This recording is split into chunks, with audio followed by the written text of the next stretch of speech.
காங்கேயம் முத்துவின் original winners brand அரிசிகள் தரத்திலும் சுவையிலும் என்றும் நம்பர் 1.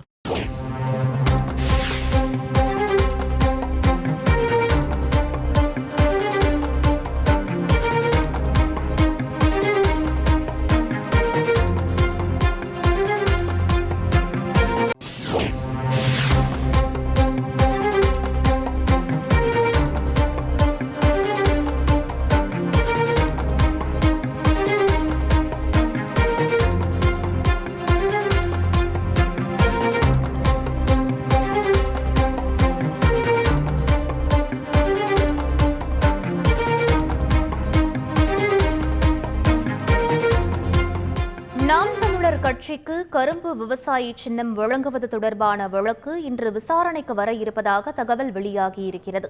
இது பற்றிய கூடுதல் விவரங்களை எமது செய்தியாளர் வெங்கடேசன் வழங்க கேட்கலாம். வணக்கம் வெங்கடேசன், இந்த வழக்கின் பின்னணி என்ன, முழு விவரங்களை பதிவு பண்ணுங்க. வணக்கம்.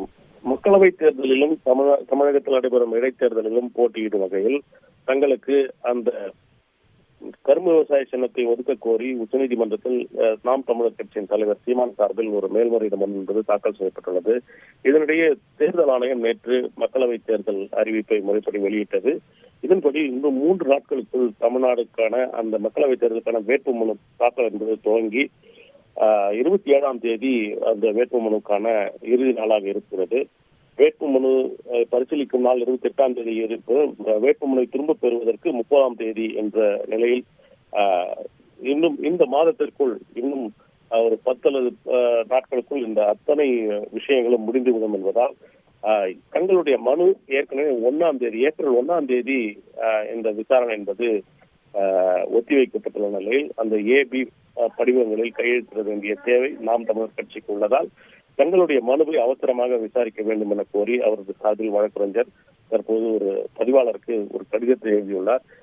இன்றைய விசாரணைக்கு கொண்டு வரும் முயற்சியில் தாங்கள் இறங்கியுள்ளதாகவும் அப்படி தங்களுடைய முயற்சிக்கு வெற்றி கிடைக்கும் பட்சத்தில் இந்த மனு குறிப்பாக தேர்தலில் போட்டியிட அந்த கரும்பு விவசாய சின்னத்தை ஒதுக்க கோரி தேர்தல் ஆணையத்துக்கு உத்தரவிட கோரும் அந்த மனுவை உச்சநீதிமன்றம் இன்றைய விசாரணைக்கு எடுத்துக்கொள்ள வாய்ப்புள்ளதாக வழக்கறிஞர் தெரிவித்துள்ளார்.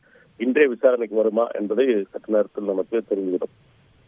விவரங்களுக்கு நன்றி வெங்கடேசன். காங்கேயம் முத்துவின் ஒரிஜினல் வின்னசஸ் பிராண்ட் அரிசிகள் தரத்திலும் சுவையிலும் என்றும் நம்பர் 1.